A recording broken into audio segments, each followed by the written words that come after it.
बिस्मिल्लाहिर्रहमानिर्रहीम। अस्सलाम वालेकुम।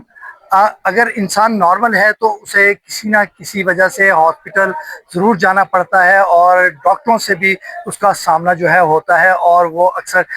कभी इलाज करवाता है, इंजेक्शन लगवाता है, ऑपरेशन करवाता है, अद्वियात जो है वो लेता है। अगर उसे किसी किस्म का प्रॉब्लम हो जाए उस तमाम ट्रीटमेंट से, तो उस हवाले से वो उन डॉक्टर्स के खिलाफ जो है वो कार्रवाई कर सकता है। लिहाजा क्या कार्रवाई कर सकता है, कानून क्या है, इस हवाले से हमारे साथ सीनियर कानून दान नौशाब ए खान जो मेडिकल कानून के एक्सपर्ट हैं, उनसे बात करते हैं कि ये कानून क्या है और डॉक्टरों के हवाले से क्या किस किस्म की जो कार्रवाई है वो की जा सकती है। नौशाब साहब, थोड़ा सा इस कानून के हवाले से हमें ब्रीफ कीजिए। तारिक खान साहब, ये आपने बड़ा एक अहम सवाल उठाया। पंजाब में इस वक्त हेल्थ केयर कमीशन एक्ट के तहत हेल्थ केयर कमीशन मौजूद है, और जब भी इस तरह की कोई कंप्लेंट हो कि डॉक्टर साहब ने मेडिकल नेग्लिजेंस कमिट की है,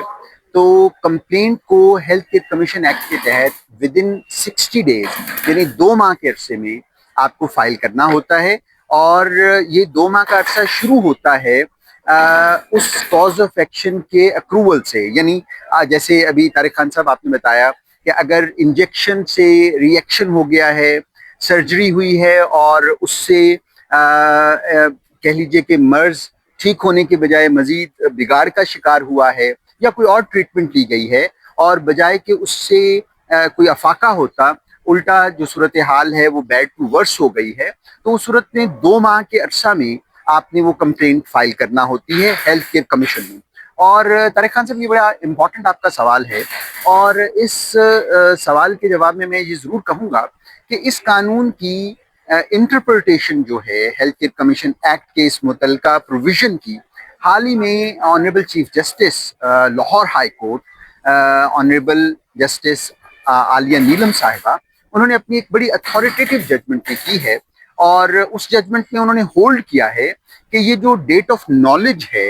accrual of cause of action जो है, वो 60 डेज ही की लिमिटेशन में आपने लेके जानी है हेल्थ केयर कमीशन में कंप्लेंट की शक्ल में। और ये अगर बियॉन्ड 60 डेज पीरियड है तो कोर्ट ऑफ लॉ ने उसको कंडोन यानी मुआफ नहीं किया, जिससे मतलब ये हुआ कि अगर खुदा न खास्ता इस तरह की कोई कंप्लेंट है, तो हाई कोर्ट के इस हालिया फैसले की रूह से भी आपने 2 माह के अरसा में अपनी इस कंप्लेंट को लॉन्च करना है हेल्थ केयर कमीशन में। नशा साहब, अगर आदमी किसी वजह से फर्स्ट कंप्लेन कर देता है और वो मुतलका हेल्थ केयर कमीशन में दे देता है कि फलाने डॉक्टर ने मेरा ये ट्रीटमेंट किया और मुझे इस किस्म का नुकसान हुआ, और उस पर वो परसू नहीं करते और उस पर टाइम गुजर जाता है, तो वो अगर साल बाद दोबारा वो उसको करना चाहे तो फिर उसकी लीगल पोजीशन क्या होगी? देखिए, ये जो हालिया फैसला है, इसमें भी तारिक खान साहब कुछ ऐसी ही सूरत हाल पेटिशनर को दरपेश हुई। पेटिशनर ने 2019 में अपना इलाज करवाया डॉक्टर साहब से। एक बहुत टॉप नॉच हॉस्पिटल है लाहौर का, जहां वो साहब जेर इलाज रहे, और उनका एलिगेशन ये था कि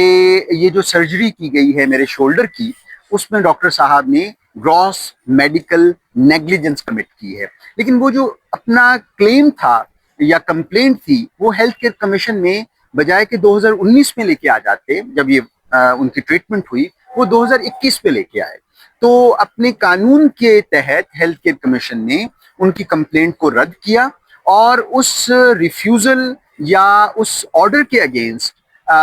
उन्होंने अपील फाइल की डिस्ट्रिक्ट एंड सेशन जज के पास, और डिस्ट्रिक्ट एंड सेशन जज साहब ने भी उस अपील को डिसमिस कर दिया, और फाइनली उस डिसमिसल ऑर्डर के खिलाफ वो लाहौर हाई कोर्ट आए। और जैसे मैंने अर्ज किया कि honourable chief justice Lahore high court madam Aliya Neelam साहिबा ने बड़ी अथॉरिटेटिव जजमेंट देके तो इस कानून को अपहोल्ड किया, और कहा कि जहां ये पीरियड 60 डेज का है, तो जब भी कंप्लेंट फाइल होगी तो विद इन गिवन टाइम होगी, as and in accordance with law. Naushad साहब, एक चीज़ ये बता दीजिए कि अक्सर लोग जो है वो कंप्लेन नहीं करते, क्योंकि हम जब भी डॉक्टर के पास जाते हैं वो अगर मेजर सर्जरी हो या किसी किस्म का, तो वो एक एफिडेविट साइन करवा लेते हैं कि हम किसी किस्म की जिम्मेदारी नहीं लेते। तो उसके बाद क्या डॉक्टर को ये इख्तियार हासिल है कि वो जैसे मर्जी ट्रीटमेंट करे, और उसकी ट्रीटमेंट से अगर कोई नुकसान पहुंचे तो उसके खिलाफ क्या कंप्लेन की जा सकती है? तारिक खान साहब, देखिए, जहां तक तो वो फॉर्म जो साइन करवाया जाता है पेशेंट से या पेशेंट के अटेंडेंट से, अगर पेशेंट इस पोजीशन में नहीं है कि वो अंडरटेकिंग साइन कर सके, तो वो भी मैंडेटेड है under minimum service delivery standards जो हेल्थ केयर कमीशन ने बना रखे हैं। अब सवाल ये है कि जब वो अंडरटेकिंग दे भी दी गई, तो वो अंडरटेकिंग या वो कंसेंट जो है वो उसी हद तक है, उसके बियॉन्ड नहीं है, जिसमें बहुत सारा केस लॉ डेवलप हुआ। और अगर फर्ज कीजिए कि आप गए हैं गाल ब्लैडर के रिमूवल के लिए, तो ये नहीं होगा कि आप का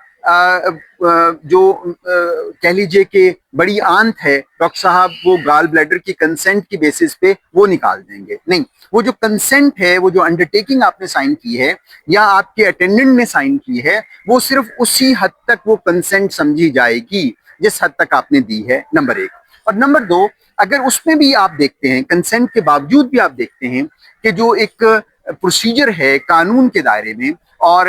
जो Pakistan medical and dental council की रेगुलेशंस के परव्यू में है, या जो मिनिमम सर्विस डिलीवरी स्टैंडर्ड्स में दिया गया है, अगर उसको एडहेयर विद नहीं किया गया, तो फिर भी कंसेंट के बावजूद भी आपकी कंप्लेंट जो है वो कॉम्पिटेंट है, और आप अपने एफिडेविट के साथ हेल्थ केयर कमीशन में ये फाइल कर सकते हैं। बहुत शुक्रिया। ये नौशाद खान साहब थे जो बता रहे थे कि जो कानूनी तरीकाकार है वो ये है कि अगर किसी किस्म की कोई कंप्लेन हो तो वो 2 माह के अंदर अंदर जो है वो हेल्थ केयर कमीशन से रजू किया जा सकता है।